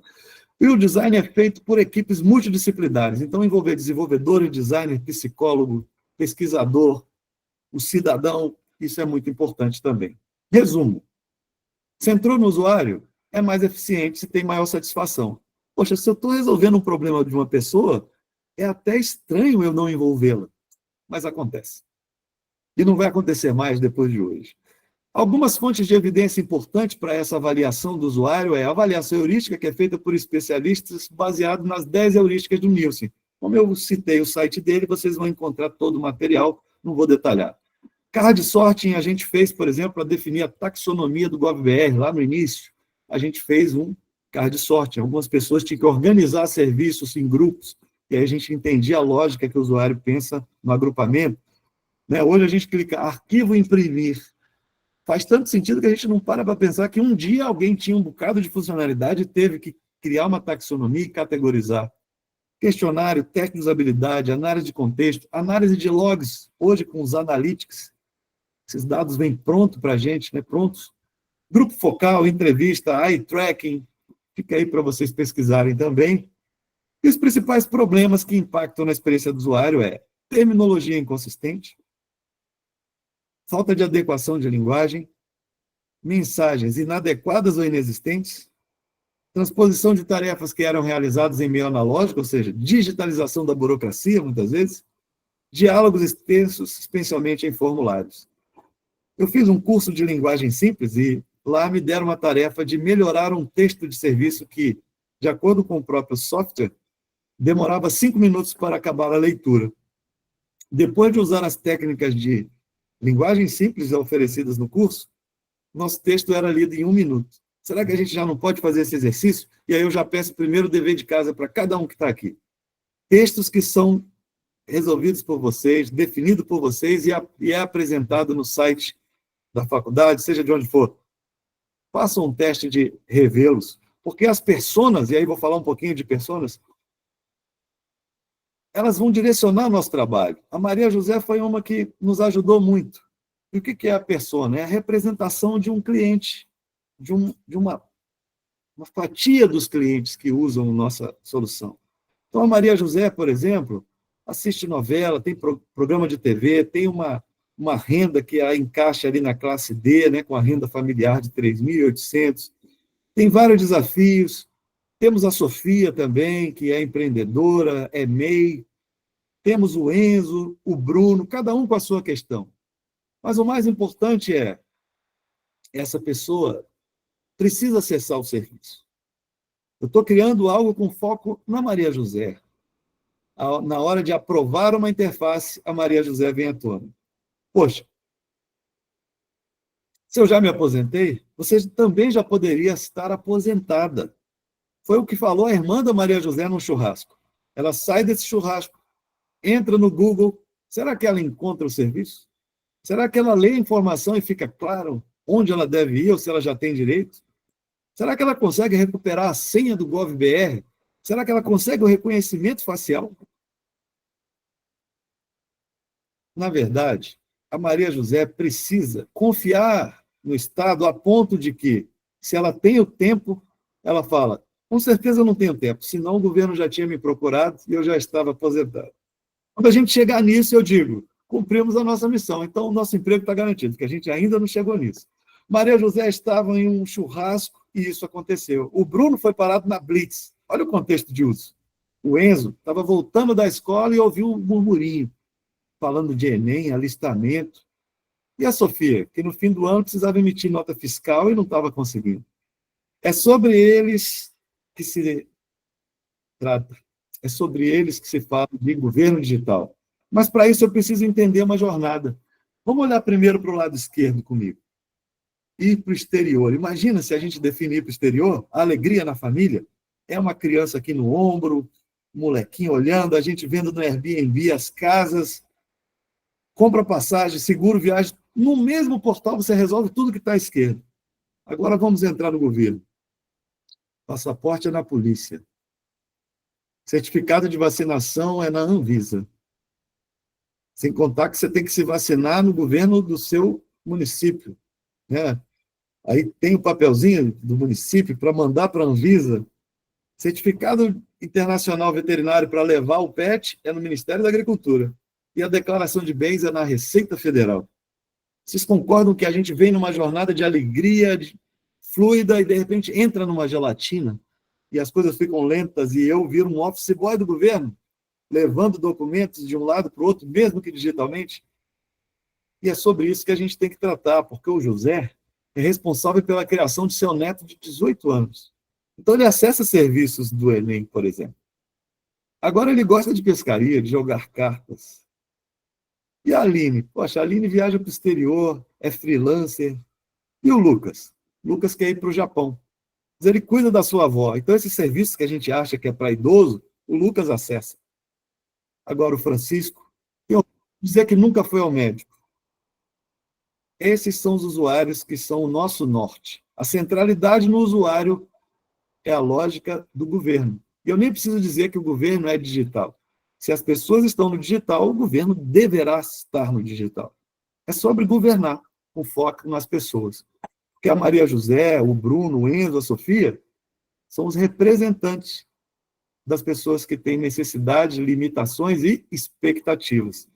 Como resultados, é importante dizer que entre 2019 para 2022, a gente teve um salto imenso de acessos mensais. A gente saiu de 2 milhões de acessos mensais para 115 milhões de usuários únicos acessando o portal. Isso veio com a unificação. É uma dica para a gente. Fala, poxa, quando a coisa é unificada, mais simples, parece que as pessoas usam. O tempo médio de visita aumentou, taxa de abandono caiu, que é o número, taxa de rejeição, é o número de pessoas que acessa e desiste sem clicar em nada, caiu muito. Em 2022, a gente se tornou o 7º portal de governo mais acessado do mundo. Sabe qual é a nossa posição hoje? Primeiro. Hoje o portal GovBR, por causa do login GovBR, que é o que traz mais acesso também, é o portal de governo mais acessado do mundo. Depois do nosso vem o GovUK, que foi o nosso grande exemplo. O Reino Unido vem logo em seguida do nosso. Porque, no fundo, é a centralidade no cidadão que define isso tudo. Ele acessa um aplicativo, ele acessa portal, ele acessa serviço, mas, no fundo, ele quer consumir serviços para garantir a vida familiar. Se a gente entende isso, a gente entende por que isso aconteceu. Olha esse dado estatístico de janeiro de 2020 para novembro de 2020, quando os portais começaram a migrar. Olha a taxa de conversão, ou seja, pessoas que clicam e caem no serviço e utilizam a partir do portal. Saímos de 3 para 4,56. Cada vez mais a relevância nos termos de busca do Google, né, começou a surgir. E aí, para a gente partir para a finalização, o que vocês acham desse mapa, hein, gente? Ele é um pouco diferente, né? Esse mapa é o mapa mundi oferecido no ensino médio na China. Você vê que ele é mais eurocentrado, né? China é o país do meio, né? Até no significado. Então, quem mora nessas regiões, por exemplo, quando alguém fala vou para o Brasil, eles têm a mesma sensação que a gente tem quando alguém fala vou morar na Austrália. Fala, nossa, vai lá para o cantinho do mapa. Porque, na verdade, não existe cantinho do mapa. Existe a posição de visão. Então, aqui, eu estou me colocando no lugar de quem mora lá. Será que a gente faz isso com o usuário dos nossos serviços? Porque quando eu era criança, tudo era prateado quando se referia ao futuro. E eu imaginava que o futuro seria prateado. E o futuro não é prateado. Sabe por que o futuro não é prateado? Porque eu imaginava a exacerbação do presente como futuro. Ou seja, se o domínio do aço faz a gente entender que o aço é o que há de mais moderno, no futuro vai ser tudo de aço. Na verdade, não. O aço representava a síntese do que era mais eficiente. E o futuro foi a exacerbação disso, da essência do que aquele cromado representava. Hoje, o futuro é o quê? A síntese da eficiência. Então, nós temos interfaces cada vez mais limpas. A embalagem de um telefone hoje, ela é sutil, sintética. E, nesse sentido, queria lembrar que, quando eu escrevo o nome de um órgão público no Google, eu tenho loja do Brasil vendendo camisa de órgão público, você acredita? Só que é da NASA. Alguns amigos meus vão para o exterior, voltam com camisa de órgão público, escrito NASA. E aí isso sempre me fez pensar, porque na minha lógica, a gente devia estar comprando da Agência Espacial Brasileira. Mais ainda, eu acho que a gente devia estar com essa camisa, que eu acho linda, não sei se já foi feita, mas são 2 camisas que eu adoraria ver e usar, porque eu tenho orgulho de ser brasileiro e de fazer parte de um evento como esse, que agora, não sei exatamente o número de pessoas, mas mais de 400 pessoas estão aqui falando comigo de como nós, brasileiros, transformamos a realidade dos nossos cidadãos. Muito obrigado pela parceria, obrigado pela oportunidade, e contem comigo sempre. Um admirador de vocês, desde já, pelo que construíram aqui. Um abraço, a palavra é com vocês. Muito bem, obrigado, Felipe Cruz. Vamos ter um momento aí bastante profícuo aqui agora para a gente fazer perguntas, respostas, tá? Vocês podem colocar aqui no chat, né? Ainda temos aí até pelo menos 11h40 para a gente fazer perguntas e conversar aí bastante com o Felipe. Vou colocar aqui alguns comentários que o pessoal já fez aqui no chat, Felipe.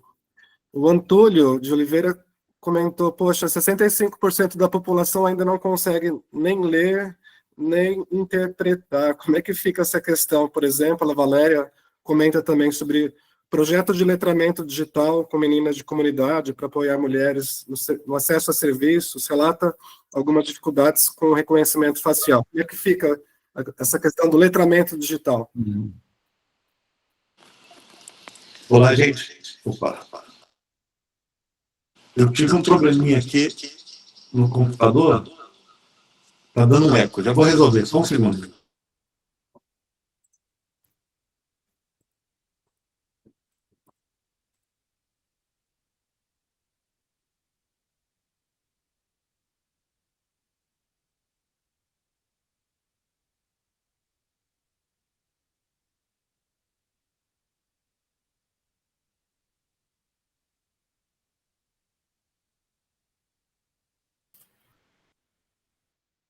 Em relação ao link do certificado, estará disponível aqui no chat às 11h45. Então, às 11h45, a gente libera aqui o formulário para o certificado do nosso evento de hoje.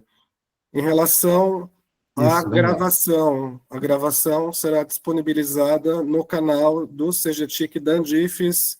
Na semana que vem, vocês receberão e-mail com o link da gravação do dia de hoje também, tá? Então fiquem tranquilos, serenos.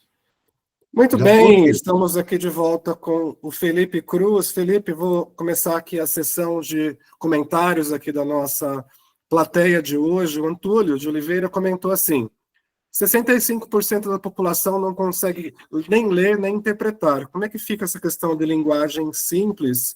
A Valéria Machado também comenta: projeto de letramento digital com meninas da comunidade para apoiar mulheres no acesso a serviços. Relata algumas dificuldades, por exemplo, em relação ao reconhecimento facial. Ana Paula também sobre o letramento digital. Como é que o governo enxerga esse desafio? Vamos lá. Vou trazer minha opinião bem objetiva sobre essa questão. Quando a gente fala de pessoas que não conseguem interpretar, nós estamos falando de acessibilidade, tá? Estamos falando de acessibilidade. Por quê? É uma pessoa que não consegue acessar uma interface por não conseguir por uma deficiência cognitiva ou por dificuldade, realmente, não conseguia acessar aquele conteúdo, não conseguia entender, compreender. Mas eu queria trazer uma questão muito forte no papel do governo nisso. Essa mesma pessoa, ela consegue usar uma outra interface? É uma pergunta, uma reflexão, tá? Por exemplo, essa mesma pessoa que não consegue acessar um certo serviço, ela usa bem o WhatsApp, o Instagram, o Facebook? Eu queria trazer essa reflexão pelo seguinte: nós, como servidores, não podemos nos colocar na defensiva em relação ao fato de que, muitas vezes, nós temos interfaces inadequadas. E colocar isso na conta da falta de letramento digital. O letramento digital é necessário, eu concordo com vocês, mas em que percentual a simplificação das nossas interfaces ou a proatividade do governo na oferta de um serviço não seria o bastante? Vou dar um exemplo. ECAC é um portal de imposto de renda, por exemplo. O letramento digital vai resolver as minhas dificuldades em relação àquilo? Talvez não, mas a pré-preenchida que eles ofereceram agora para a população resolveu. Ou seja, as pessoas chegaram e falaram, não, ela já está pré-preenchida e eu envio. Ou seja, será que o problema era só o letramento digital? Eu estou trazendo essa reflexão antes de falar que eu entendo que grande parte da população tem as suas dificuldades, mas será que minha mãe, Maria Silva, faz upload de imagem, upload de figurinha, manda áudio, tudo isso no WhatsApp, e aí ela vai usar um serviço público que tem dificuldade de entender? É falta de letramento digital dela ou é a falta de adaptação dos sistemas ao usuário para que, de forma proativa, ele precise apenas dar um ok, ou ele simplesmente não precise mais daquele serviço? E aí queria trazer um exemplo. Prova de vida do INSS. Vocês lembram que tinha aquelas imagens do Jornal Nacional que vinha um filho com o pai que é acamado no colo, entrando numa agência do Banco do Brasil, para ele fazer a prova de vida e continuar recebendo aposentadoria? Pois bem, procurem no Google. O governo mudou a lógica. O que eles fizeram? Poxa, se ele tem conta bancária, se ele tomou vacina, se ele declarou imposto de renda, a probabilidade dele estar vivo é imensa. E o número de fraude é muito baixa. Portanto, não precisa mais fazer a prova de vida. Então, essa foi uma iniciativa do INSS que eu queria trazer à tona, que, para mim, é design de serviços, entende? É o foco no cidadão, muito mais do eu tenho que prepará-lo para usar a minha interface, sem tirar a existência disso, tá, Antúlio? Eu acho que isso existe também, mas ninguém aqui lê o manual para criar um e-mail, ninguém lê o manual para usar o Instagram, ninguém lê o manual para usar o WhatsApp. De alguma forma, eles entenderam que essas pessoas têm dificuldades e por isso eu vou entregar uma interface simples. É uma fala de um designer, né? Mas eu estou aberto a outras visões aí também. Tem outros pontos, né, professor? Vamos tentar falar de tudo, tornar isso Com certeza. Vamos lá. Outros comentários aqui do Gilson, da Ana, da Marina, em relação à questão da importância da pesquisa. A pesquisa é importante, mas nem sempre é valorizada pelas empresas por demandar tempo. Você colocou aí, né, alguns conectores, né, algumas etapas do processo de usabilidade que são deixados. Como é que fica essa questão?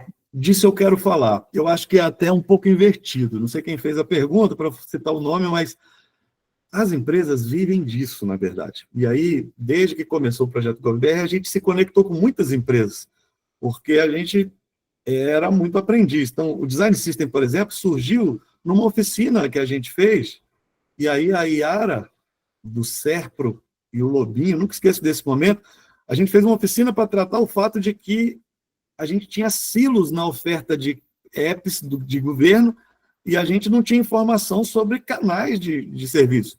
Um app de um órgão público era feito por um estagiário, outro por uma empresa que já tinha perdido o contrato, e aí a gente tinha isso solto, e a gente queria resolver. E dentre das soluções, uma das ideias era o Design System, que a Iara falou. Depois a gente teve reuniões e assim por diante, juntamos com o Marcos Alves e tal, e Fred, aquele pessoal do CERP, e até hoje está no ar uma iniciativa que, graças ao apoio de todos, ela veio. Mas se a gente for parar para pensar, a construção dessas ideias foram todas centradas na necessidade do usuário. Aquele momento de oficina era um momento de pesquisa, porque eu estava criando um ambiente propício à troca de informações. Então, quando a Yara propôs aquilo do, poxa, que tal um design system para o governo do Brasil? Mexeu com todos nós, assim. E aí, esse é um ambiente de pesquisa. Então, quando eu falo de pesquisa, não é apenas a pesquisa acadêmica, que, inclusive, sou professor, não estou tirando o valor dela, só estou dizendo que não é apenas esse tipo de pesquisa. E nesse segundo tipo que eu trouxe agora, de oficinas, as empresas privadas estão lá na frente, eles vivem de dados estatísticos de acesso.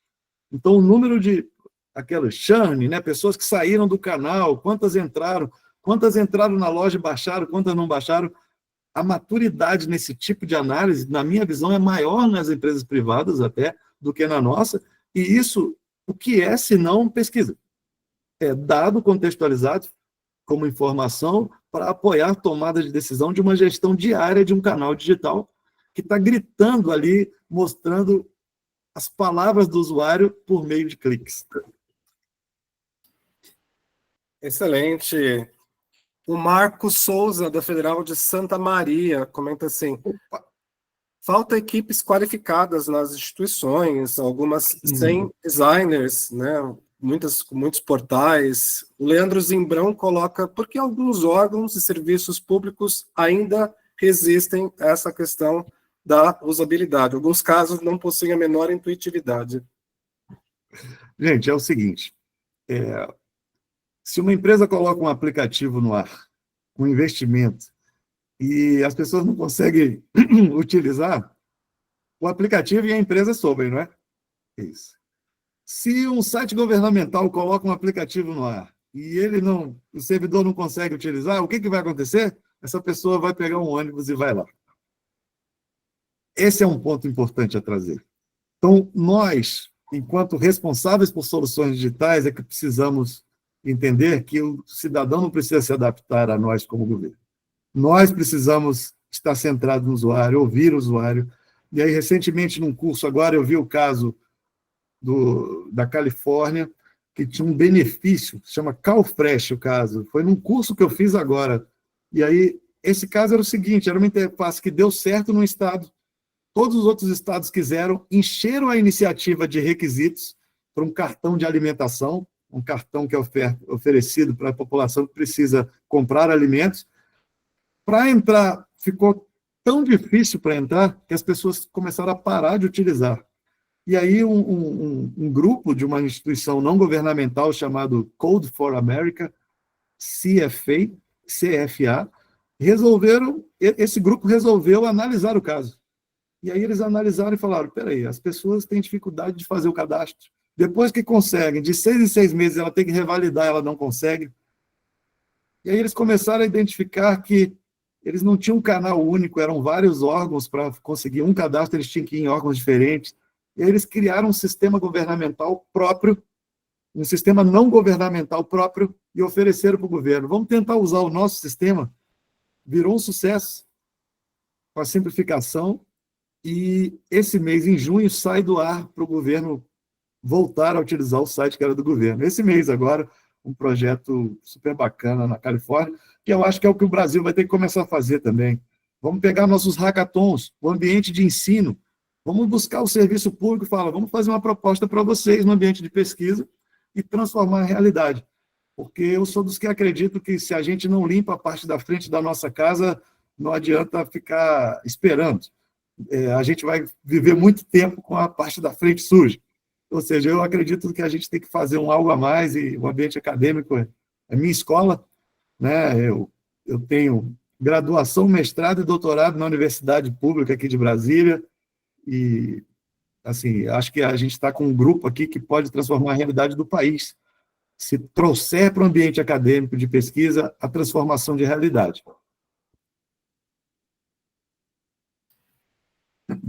A Débora Spigariol, qual é o grande desafio para instaurar os processos de design? E eu complemento com a pergunta do Marcos Alves. Será que o uso de agentes de IA para o que se tratou hoje não seria um caminho adicional? Poxa, duas perguntas muito importantes, né? Vou falar de agente de IA primeiro, que é a minha pesquisa atual, né? É onde eu vivo hoje. Então, aqui na ANAC, a gente lançou recentemente aqui, com liderança do Fernando, do Milton, aqui, Astor, que é um grupo que está muito focado nisso, a gente lançou a estratégia de inteligência artificial do órgão e se criou um grupo aqui de responsáveis por criar IA para a própria ANAC. E aí tem sido muito interessante para mim entender o quanto que a gente não precisa nem do domínio do código, a gente precisa do domínio de prompts para criar esses agentes. E eu acredito que daqui para frente, queria deixar esse alerta, que foi um alerta que eu recebi, daqui para frente, o desenvolvimento de agentes de IA que interoperam, né, que se integram, vai ser a prática até 2026, 2027, todo mundo vai ter agente de IA ajudando na sua casa, no seu trabalho, e quem começar agora, eu acho que já começa um pouquinho depois, é o meu caso, né? Estou correndo atrás disso, mas se deixar para 2026, 2027, a gente vai comprar dos outros, a gente não vai conseguir ter as nossas, então é um momento para agente de IA, acho que é uma solução, a gente já utilizou aqui pelo Éder, né, o colega nosso que lidera a área aqui na ANAC de inovação e design, ele com a Cíntia, Elisângela ali, eles fazem protótipos e tal, e aí chegou um momento que ele foi para um evento com o Narciso, que é um nome na área de inovação aqui no governo, e eles fizeram prompts para que, durante a oficina, a inteligência artificial criasse protótipo visual. Então, na oficina, as pessoas que estavam participando começavam a dizer, eu acho que a interface tem que ter, na verdade, a possibilidade de visualizar meu contrato anterior. Eu quero que, na verdade, mostre quem são os responsáveis nessa hora para eu escolher, e não que eu digite. Quando ele começou a colocar esse tipo de informação, ele escreveu um prompt e falou, crie uma tela, considerando o Design System GovBR, eu vou repetir essa parte, gente, que isso aqui é muito novo para mim também. Crie uma tela, se o Éder tiver aí, quiser compartilhar algo no chat, fique à vontade. Crie uma tela de protótipo considerando os componentes do Design System GovBR e considerando esses requisitos que vieram da oficina. E aí o ChatGPT, eu acho que foi o que eles usaram, mostraram a tela. Isso mexeu muito comigo. Então, obrigado pela pergunta, e com essa minha fala longa, peço desculpa, esqueci a primeira.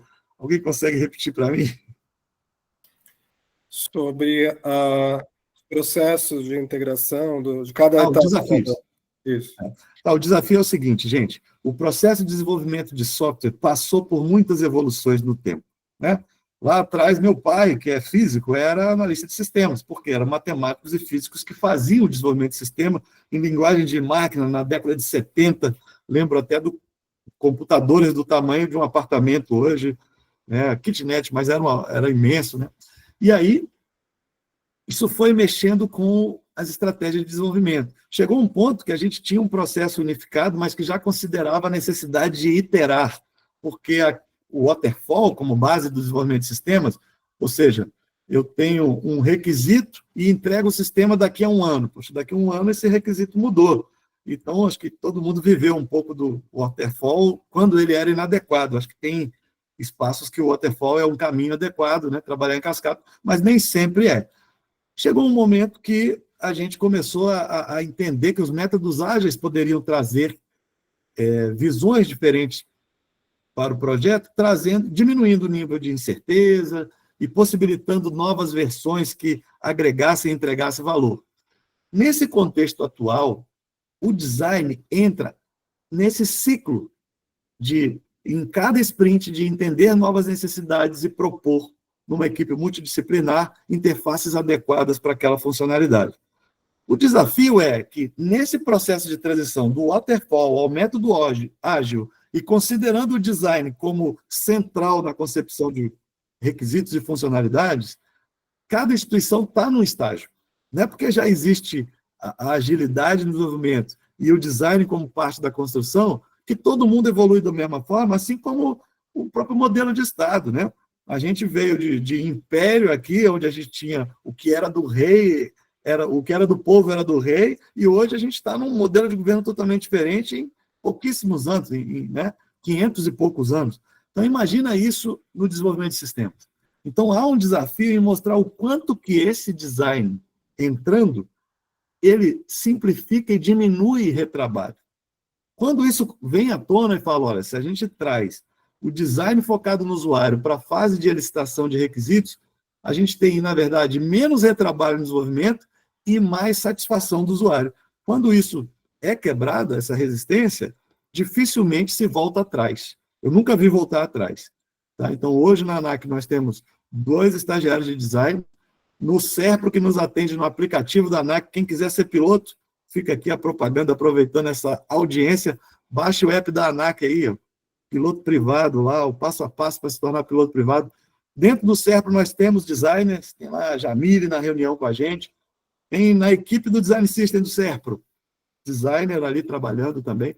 Então, eu entendo que o desafio está em mostrar o que diferença traz, trazer a visão centrada no usuário e o design de interface para o processo de desenvolvimento. Quebrou essa barreira, dificilmente volta atrás, como está no GovBR. Não sei se vocês sabem, gente, mas o GovBR, a Secretaria de Governo Digital criou uma coordenação geral de experiência do usuário. Pensa um órgão público, diretoria com um diretor, com 3 coordenadores voltados à experiência do usuário. Além disso, a Secretaria de Governo Digital fez um concurso público temporário com cargos de UX em 2020. Estão lá até hoje esses servidores temporários de UX. Então, a resistência está sendo quebrada. Vamos ter um olhar otimista também. Muito bom. O Antônio Oliveira comenta o contrário. Em relação ao serviço bancário, o usuário se adapta ou ele não acessa a sua conta. O Antônio Roque compara o portal GovBR ao Windows XP, que busca agora facilitar o acesso à população, ao contrário do DOS, que o assustava. E o Adalton Scallon defende traduzir uma linguagem técnica para a linguagem leiga, tornando as interfaces, né, de tudo que a gente está conversando hoje mais amigáveis. Perfeito. Estamos juntos. Aqui alguns comentários sobre inclusão digital e dificuldades e desigualdades. A Anjos questiona sobre a questão da população idosa na transformação digital. A Juliana, em relação às limitações de acesso à internet e o pessoal da área rural, cidades do interior. Esse é o ponto, gente. Essa segmentação de público que o pessoal do marketing faz muito bem para aprimorar suas vendas, no setor público a gente teve que correr atrás desse conhecimento para conseguir fazer essa segmentação, para oferecer serviços melhores. E isso está em processo ainda, a gente tem que ser humilde a dizer que está em processo. Quando eu mostrei ali a Maria José como persona, ela sendo considerada é um grande avanço, mas ter o dado estatístico de acesso daquele público analisado semanalmente, propondo melhorias, assim como as empresas privadas fazem para não perder o cliente, a gente ainda está no caminho para chegar nisso. Eu acho que a inteligência artificial vai nos ajudar nisso, muito, né, de automatizar esses processos de entendimento. Agora, é muito importante também entender que nunca estaremos com um sistema perfeito nas mãos. A gente vai estar sempre mais próximo do ideal. Mas a cada dia surge uma nova tecnologia, surge uma nova funcionalidade, uma nova necessidade. Então, eu acho muito mais importante estarmos ligados a um processo de desenvolvimento contínuo, incremental, de aprimoramento dessa interface, do que focar todos os esforços num TED com uma universidade que faz a interface perfeita e depois deixar ela parada. Então, é um desafio o idoso? É um desafio para o idoso. Mas quantos idosos aqui também não falam, se fosse GovBR estava mais simples para mim, porque ele fez o login e deu certo, era a única que ele sabia. Agora, idoso tem dificuldade no liveness, no reconhecimento facial. Só no GovBR? Não, ele vai ter no banco também, no banco quando ele for fazer. E o que a gente tem que buscar é como a gente pode fazer para tratar de usabilidade sem perder segurança. Porque a lógica é essa, quando eu tenho um duplo fator, eu estou colocando 2 portas para entrar numa casa. É mais difícil entrar, com isso eu ganho segurança. É mais difícil entrar, com isso eu crio uma fricção, diminuo a usabilidade. Então, as ferramentas que a gente está construindo hoje é para equilibrar isso e trazer para o público idoso, para o público que é criança, ou que não é usuário, ou que tem uma pessoa com deficiência para trazer para esses simplicidade. Vai ser um processo, e o que eu digo é, hoje a área de acessibilidade é a que mais me motiva, né? O que mais me motiva hoje é a acessibilidade em todos os sentidos. Depois que essa ficha caiu para mim do como a gente pode transformar realidades com isso, conversando com o Thierry Sintra, quem quiser seguir no Instagram ou no LinkedIn, veio participar de um painel com a gente, com a Maíra Rocha também, e a gente tratando de acesso aos canais digitais da ANAC para pessoas com deficiência também. Ele deu uma aula para a gente, com coisas muito simples. Vou dar um exemplo. Vocês sabiam que no Office tem uma ferramenta que analisa a acessibilidade do seu texto, do seu PowerPoint? Tem. E a gente não usa, né? Então, fica aí que é um desafio, mas que a gente já avançou no caminho e que eu acho que não terá fim. Será um comportamento, né? Sempre tentar oferecer um pouco melhor para aquele usuário, analisando, monitorando por dados estatísticos e, eventualmente, pesquisas presenciais.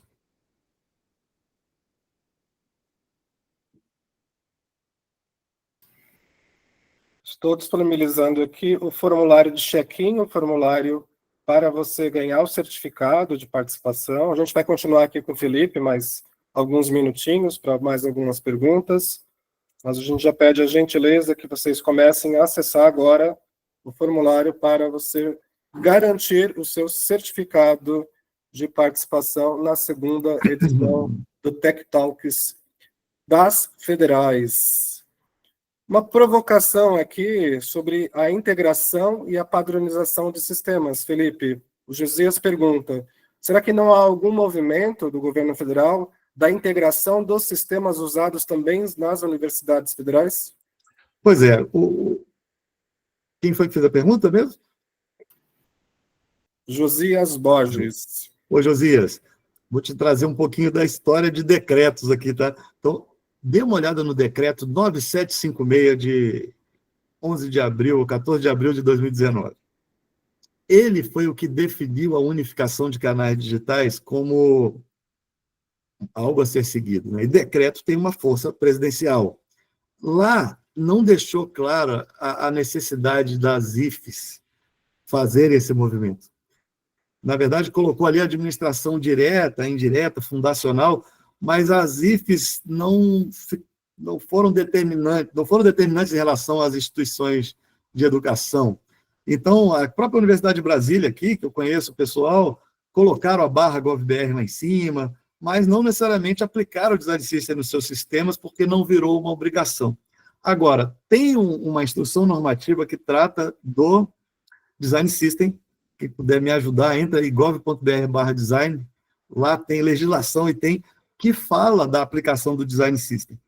Então, apesar de não ser obrigatório, eu entendo que as instituições podem utilizar e se integrar.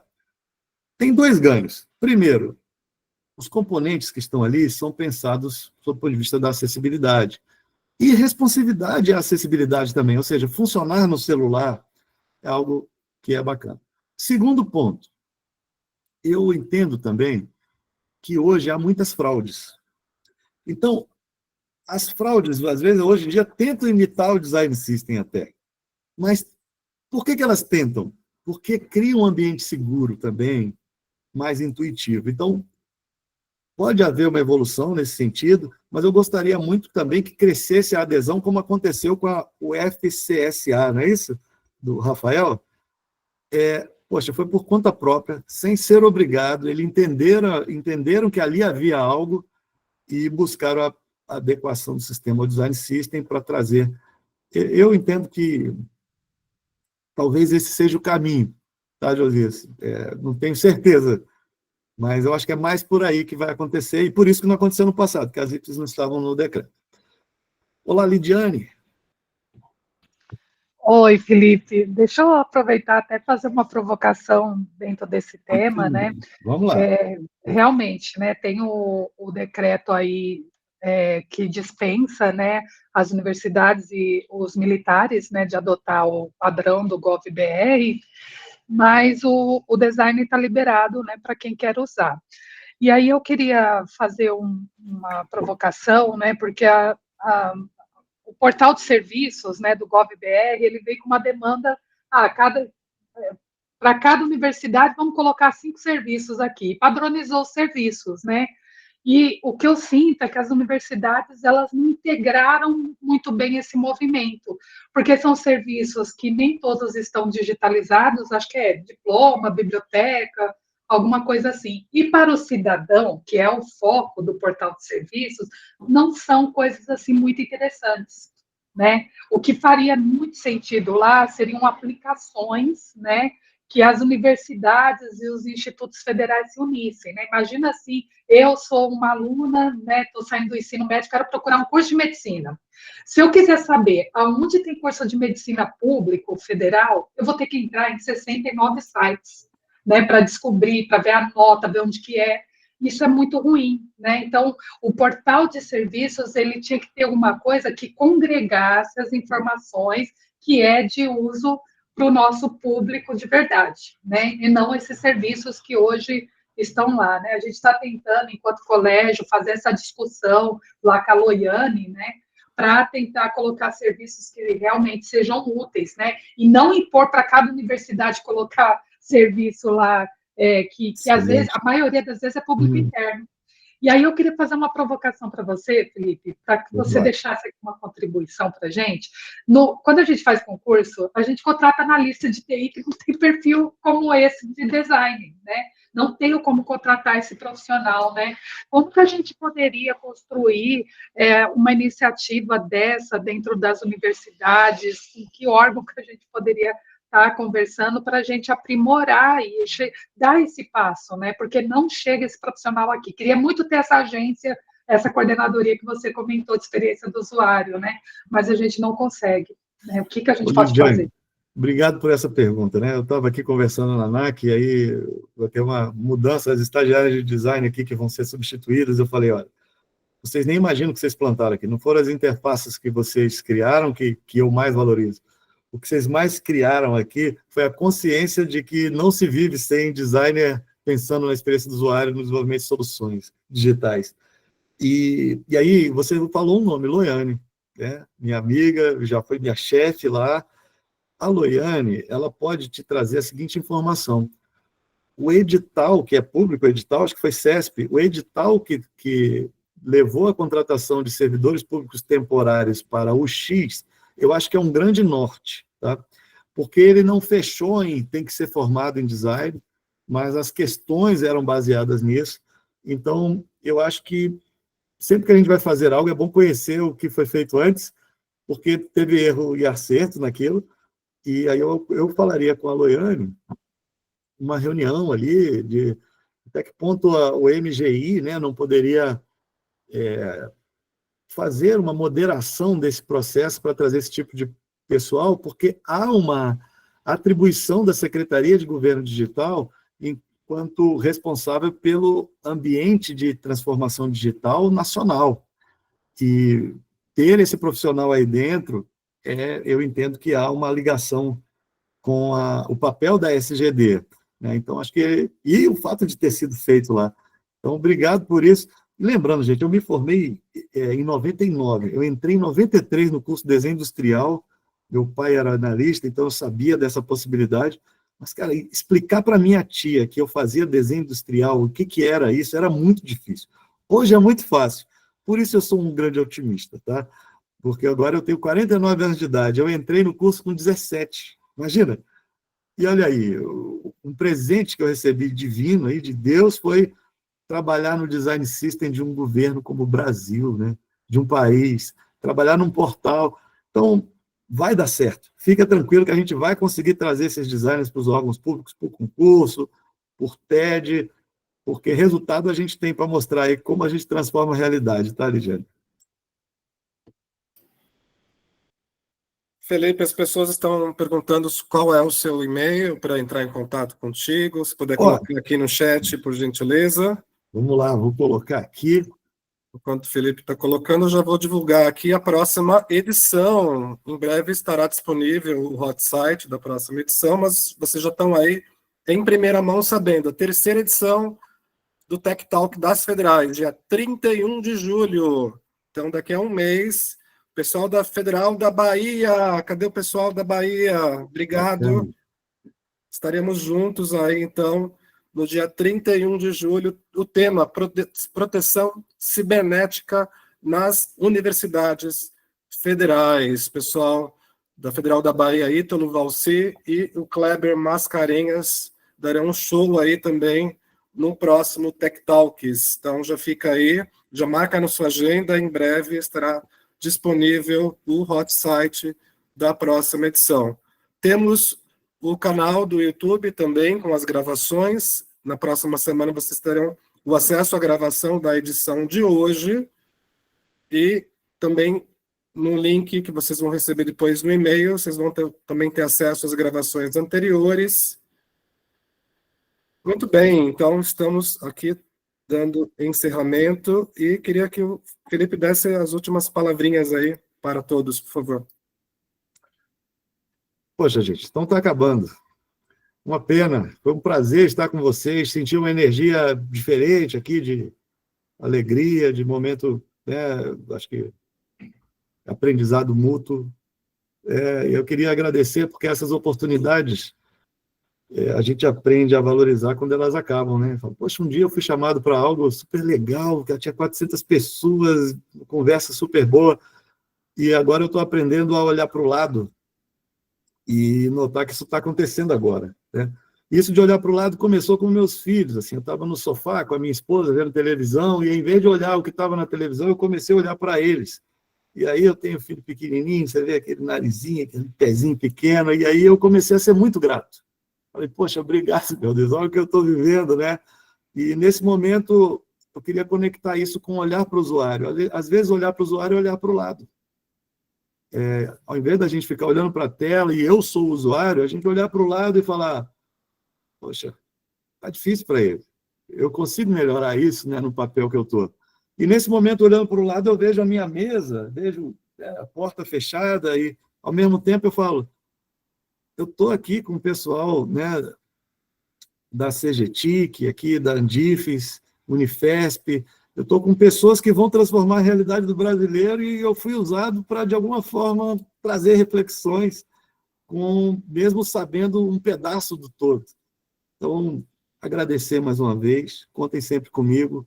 Parabéns ao Fábio, parabéns à Lidiane, a todos que estão no processo de organização. E, como última mensagem, eu só queria dizer o seguinte, vamos aprender a comemorar vitória pequena. Eu vou chegar lá.